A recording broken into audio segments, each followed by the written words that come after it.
Okay, and so now we are with Alex, and for the reason you are all here today. So Alex, as you know, is an expert in test automation. She's worked for on complex applications. She's established testing departments and teams. She loved to identify patterns and find effective ways to solve problems. And here she is with us today. So Alex, you can go ahead and share your screen now. Thank you so much. Yes, let me share my screen. Yes, great. Okay. Thank you so much. Yeah, let's start here. First of all, thank you so much for the invitation, Praxitest. I'm really happy to present my talk here today. And the topic is that why couldn't you make the transition to QA automation? It's very popular question in general nowadays because, a lot of people want to become QA automation engineers. And first of all, let's get acquainted with you. Probably a lot of you would watch this session in recording afterwards, but I expect that you are representatives of three groups. The first group is QA who wants to be a QA automation. So if you are QA manual, this talk gonna be quite useful for you because I'm gonna discuss the main challenges for you to overcome. And of course, I'm gonna provide you some tips how to make it in the most efficient way. The second group is QA automation engineers who can support in different ways colleagues or mentees or our people around you to make this transition. So also in case you want to understand how to do it in the most efficient way, you are in the right place. So I will give you all this answers. And of course, if you are from a manager's side, you are QA lead or a test lead, of course, it's also a part of your daily base routine to help your QA manual to make this transition in career. And also, I think you're gonna find this topic quite useful. So for all these groups, we are very welcome, and all of our people also very welcome. And let's start. So now it's time to get acquainted with me. I'm Alex Pshe. I'm really big fan of QA automation, and I'm gonna share a bit of my path with you. You will understand why I can call myself a really big fan. So first of all, I started my career in Deutsche Bank 6 years ago as a software developer in test, and I was working with quite old-fashioned monolith applications in Java Enterprise, and I covered it with tests with Cucumber, so behavior-driven development approach. After that, I decided to switch my path to more product experience because I wanted to try, all these progressive, new, modern technologies. And in a new company, SEMrush, I led the test automation in 6 different projects. It was different testing targets like desktop, like also web applications. And in this company, I tried this modern shift-left approach with test automation on commit and so on. And finally, I was invited by JetBrains' lead project, which called Kadana. It's static analysis tool, where I accept, I think, one of the biggest challenge of my life in test automation world is to build test automation for Dockers, for CDI utilities, for plugins. So it was very technological, very creative in terms of absolutely new testing strategies. And after that, I decided to add a bit desktop experience in my portfolio, and I joined as a software developer in test JetBrains Aqua team. Maybe you know, it's a test automation IDE, which was recently released by JetBrains, and I was a part of a team who released it. And after that, so after all this experience, I realized that I really love to help companies to set up the best test automation and the most efficient test automation, which not only requires money to spend from you as a company, but also which provides you a lot of benefits like faster quality, like quality control and so on. And that's how I started my own agency, where we help different QA companies to build QA departments and to set up QA audits. And also, of course, we provide QA education. That's why I'm gonna share today my experience based on my personal cases. So yeah, now like you can see, I'm really big fan of QA automation. So now we know each other a bit better, and we're gonna discuss our plan today. First of all, we're gonna discuss a bit statistics. Why do we need test automation? After that, we're going to discuss the difference between QA manual and QA automation engineers. And finally, to understand the motivation for QA manual to make this transition to QA automation. And all this stuff is going to be based on statistics. And after that, I'm going to share more my personal experience. What is the main point of no return when QA failed to transition? Because, you know, a lot of QA try to do it, but for some reason, most of these attempts, they end by unsuccessfully. So the transition didn't happen. And of course, I'm going to tell you how to avoid, from my experience, this type of no returns. And finally, I'm going to share a bit more experience of how we used this strategy.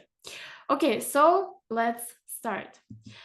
First of all, do we need test automation? It can sound a bit like a weird question in 2024, but let's look at the statistic. Of course, the answer is that obvious we need test automation, and I was really happy to see that companies they calculate a return on investment, very important metric in test automation. And most companies think that a return on investment really high, so that's why companies ready to invest more and more time into test automation.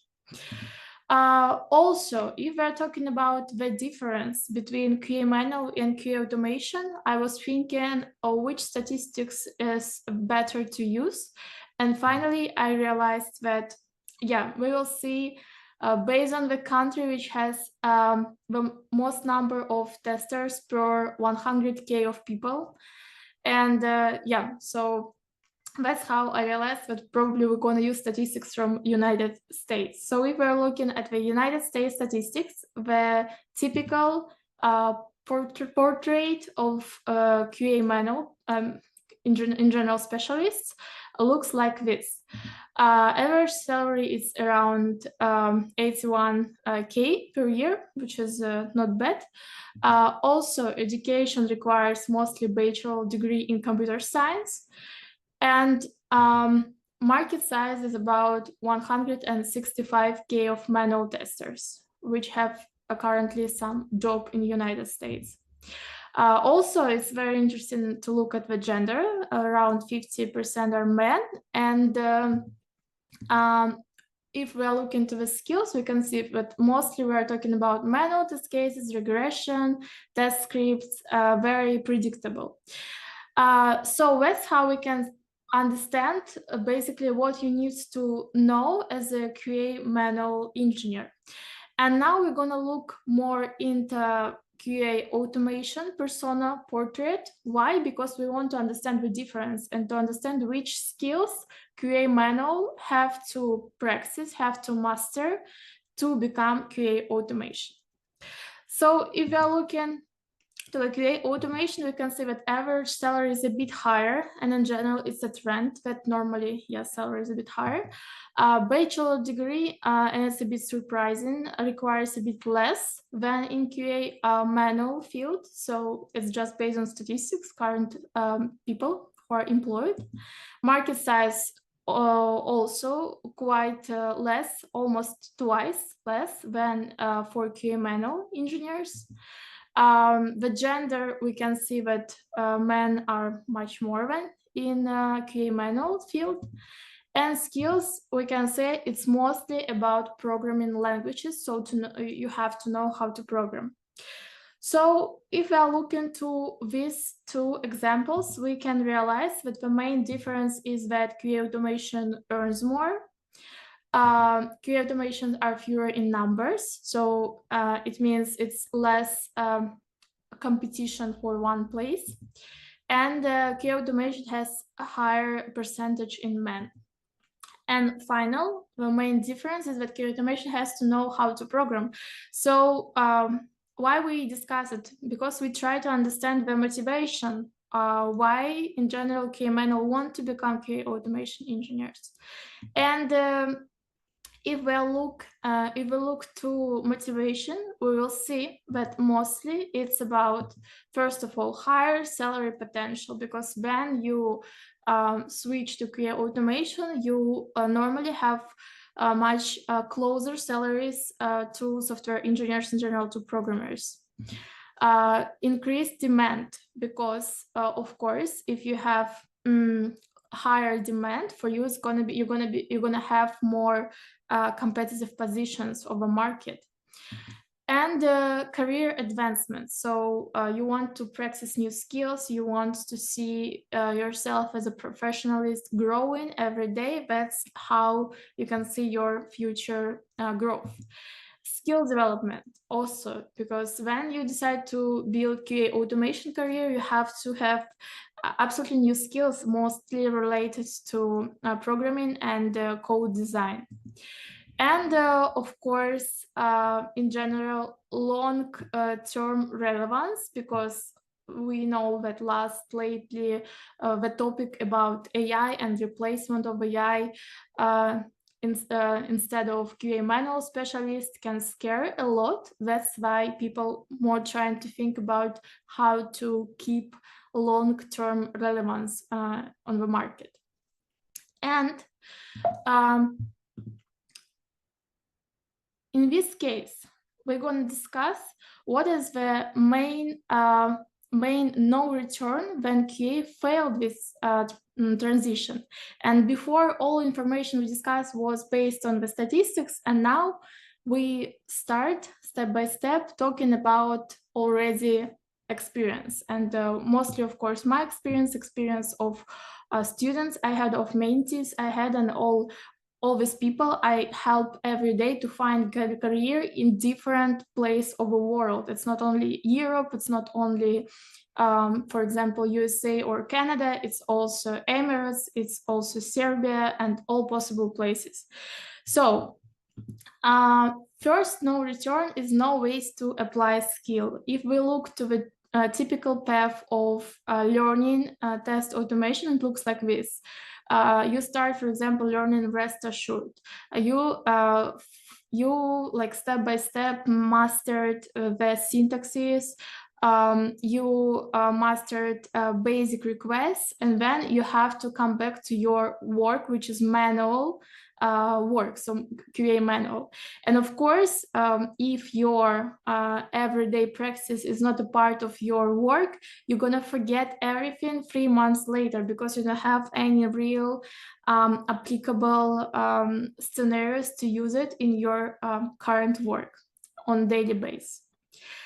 The next no return is that normally you don't have exact answers, and to be honest, my also audience complained about this a lot. Like, they would tell me, like, Alex, I tried to Google which programming language to start with, and one article gonna tell you it's Java, of course, another article gonna tell you, of course, it's Python, and another article gonna tell you, of course, it's JavaScript or TypeScript or even Go and our languages.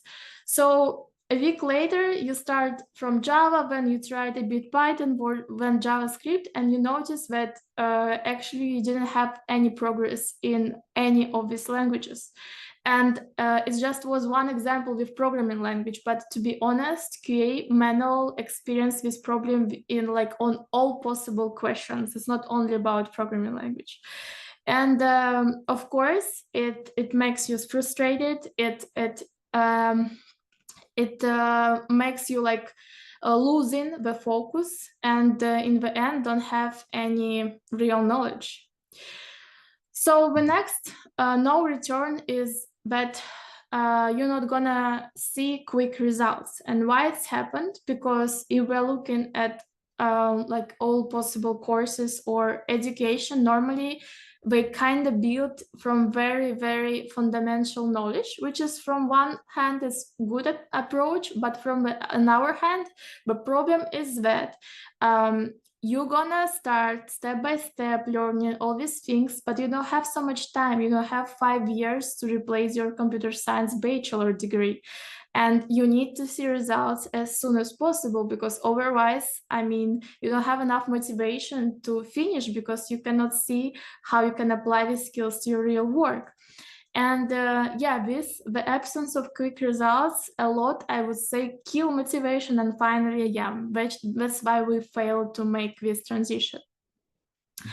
And next no return is no explanation why. So what does it mean?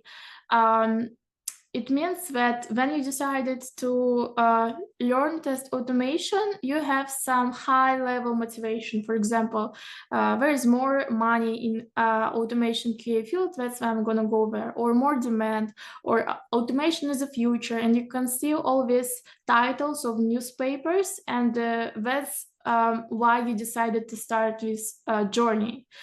But there is no real, true, genuine why, and the answer to the why. And of course, years later, you still don't know why you decided to make this transition. And of course, it also can affect motivation and final results. And the next no return is no support, which can sound very basic, but actually from my experience, it's very popular situation. So the thing is that you cannot find information, you cannot solve problem, because we are talking about learning absolutely new skill, how to program. And sometimes in nowadays world, like when you open even just IDE, it's the first step, and you open, for example, IntelliJ IDEA or VS Code, and you're already confused by all these buttons, tooltips, you don't understand how to use it. So you have so many skills to master that, of course, if you don't have any proper support, of course, you're gonna give up, and it's very understandable. And our no return is, of course, ignoring the preferences, which is less popular but very valuable, because some people really don't like and they don't enjoy in general of programming, and it's fine. It's normal, because we are all different people. But the thing is that it's important to understand that it's going to be like kind of 90% of your daily work to program and to write some code to tackle different problems. And if you really feel like you don't like it, like you don't enjoy it, so probably it's better, yeah, to be aware about this from the beginning. Okay, so we just discussed the most popular no returns. I'm pretty sure if you already tried to make this transition, you kind of face it, and you can feel what I mean by every no return. And now I'm gonna discuss more important question is how to avoid all these no returns in, and of course, ideally in advance.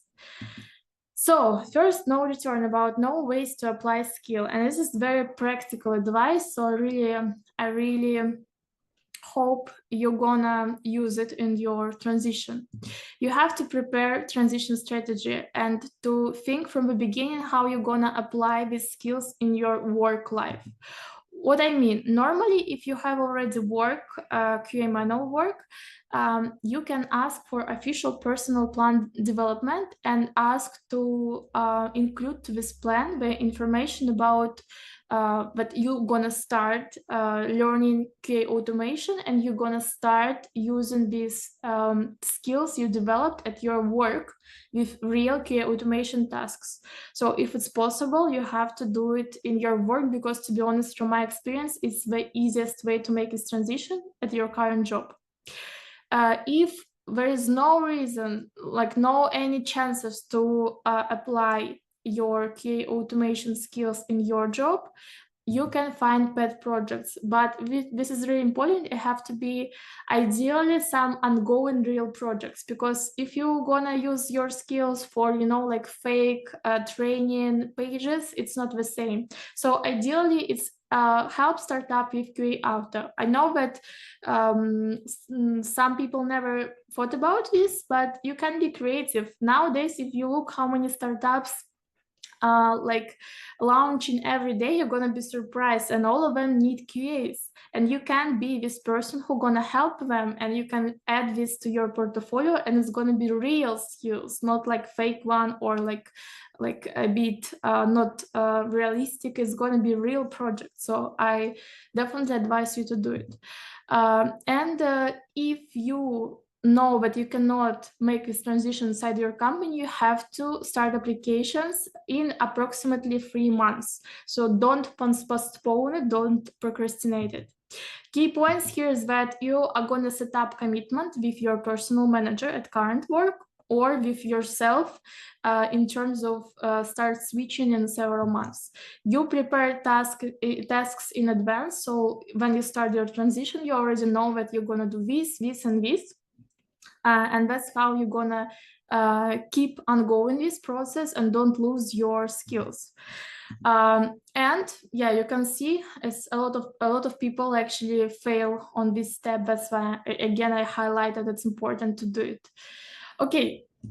And next, no return and no exact answers. And my advice always when students or QAs in general ask me which programming language to start, I always say, like, first of all, become a master of one tool. And choose one of these strategies. First of all, you can choose the most popular stack. And if you don't know which is the most popular stack, I can tell you right now, it's Java, Python, and JavaScript. If you master one of these languages, it's more than enough, because all of them also object-oriented languages. The same stack as at your work. So if you know that you can apply this strategy to your current job tasks, of course, it's beneficial for you to choose the same stack at your work, because you can right away apply all these skills. Or just open any guide how to become QA automation and just decide to choose this stack, and that's all. Don't change your decision, the most important part. And the key points here is just don't overthink, because I always say that tools in QA are replaceable. So after like 3 years in QA automation, you have to be master of already like several tools. For example, in my personal life, I built test automation for Java, for JavaScript, for Python, for Ruby, for C#, for PHP, for Go. So, and this list going to be not like endless, but quite long. And that's absolutely fine, because we tools and programming language in our QA world is replaceable thing. It's just tool, and that's all.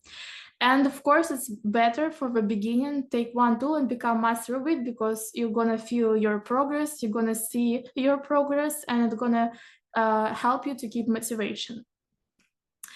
Okay, the next no return is no quick results. And here I actually try to experiment with different ways of overcoming this problem. And the best way I found so far is write your first step as soon as possible. What does it mean? We need to overcome this fear of unknown, and when you write your first step as soon as possible, even if you don't understand every line, this absolutely fine. You're gonna experience what does it mean to run your test, what does it mean to automate something. So this in general, this feeling is very important. It's called dopamine hit. So it means that you're gonna feel like, damn, I really just wrote my first test, and it wasn't so difficult. Yes, maybe I don't understand every line, but I have done this, and this is very important, like knowledge about yourself. You're gonna get the main idea, and this is more than enough. And then you're gonna start learning unknown lines or approaches step by step, and that's also fine, but you don't understand the whole picture. Key points here is that you need results to keep motivation, and it's normal if you don't know all details. And to be honest, if you're really honest, you don't need to be a super programmer to start QA automation. You just need to to learn basic tools, and that's enough. Okay, and next no return is no explanation why. And here it's very important from my perspective, set up final goal.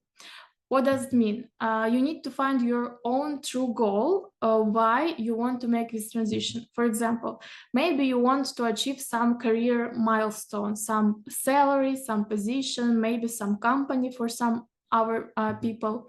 Maybe you're so annoyed with your current manual regression that you want to automate it. And to be honest, from my experience, this is also very strong motivation, because when you exactly know how you're gonna apply this skill, this new position in your current life, it also can help you to be motivated. Estimations here very important, as in any goal, to be honest, in our lives. So it's important to agree with yourself about deadlines, which is appropriate, which is not appropriate. And key points here is that you cannot move without goal, and also you cannot move with fake goal, which is not yours. And you will endlessly move without estimation, because this is our human nature. And yeah, unfortunately, statistics says that, yeah, we have to consider this fact. And as for no return, no support, I suggest you to find here a steadfast supporter, so kind of your motivational team. It can be different people or different forms. It can be a community of goal mates. It can be mentor at work or in community. And it's also very good exercise to sell someone the idea of mentoring you, even at your work, because it's also very fulfilling process. And the mentor can also exercise a lot of challenges during this process. Support from your close circle, because you're gonna make such a huge step in terms of career. Even if QA manual in QA automation sounds like a very close profession, in terms of skill set, you have to tackle absolutely new skills. And normally people spend like around 5 years at university for this type of computer science skills. So that's normal that you need support, that your close circle would understand why you program every day till the late night, and what are you doing in general. So key points here, that you're gonna have down moments, because something is not going to happen as you expected, which is fine. You need to see successful examples next to you. So, for example, people who also switch maybe from another profession or from QA manual to QA automation, and you can be motivated by them. And it's in general easier to switch next to our switchers. So that's why I suggest you to think in advance about this important part of transition. And final no return is ignoring the preferences. It's very important to ask yourself, is it my cup of tea or not? And I just suggest here to accept that you might not like programming, and that's fine. QA automation is not the only one career path for QA manual. And to be honest, from my personal experience, I have seen people become CTO from QA manual, become project managers, product managers, analytics, so many different professions. And because in general, QA manual have very well-prepared skill set, and they can switch to different career paths. So QA automation is not only option. You may enjoy manual QA, but not QA automation, which is only fine, also fine. And key points here is, don't push yourself to a job you don't like, even if everyone around you tell that this is the most important thing in our profession. Statistics shows that it doesn't work. So that's why for me, it's important to highlight it here. And finally, I'm going to share my experience by bypassing no return. I'm going to share some kind of strategy, how to do it in case you're going to do it. So I decided to set up such type of approach. First of all, for example, you decided you want to do it, you already were thinking enough about all these no returns, how to overcome it, and etc. And now you're gonna make your transition. So it's important to start your first test as soon as possible. Just try to set up all environment based on videos on YouTube, for example, or if you decided to buy a course, also it's fine. And set up it as fast as possible, as I said before, just to see that yes, you are capable of doing this. Even if you don't understand what you're doing, it's also fine. Also, after that, when you tried it a bit, like with your hands, yes, practically, you can ask yourself, do you like it, or was fine, was bad? Because you can see it right away. For example, you run your first test and you're so excited, you're shocked, you're like, damn, I'm gonna automate everything in my work. And this is type of excitement which says, yes, this is your cup of tea. So if no, so of course you can still stay in your profession. If yes, you need to set up final goal. So how you're gonna apply your skills, and also why you want to make this transition. Yes, which type of the ideal picture of your career in future. And then, of course, we need to do some automation education. So to learn some topics, to understand strategies, the main methods. And normally it takes not more than 2 months to be ready for real test automation interviews. I know it sounds very crazy for people, but if you feel like, no, I'm gonna tell you some secret, you're never gonna feel like you're ready for interview. So that's why I need to highlight that 2-3 months is more than enough normally. And then transition strategies. So as we discussed in the beginning, one of the most important factor of if you're gonna make this transition or not, if you had transition strategy at your work or pet projects, or you are gonna find new job.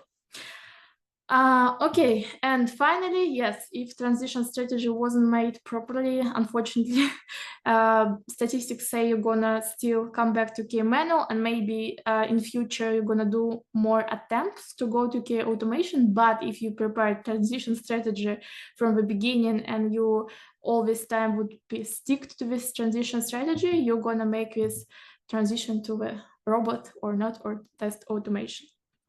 And in general, you're gonna ask me like, Alex, why you think it's gonna work? And I will answer you just because I tried it a lot of times.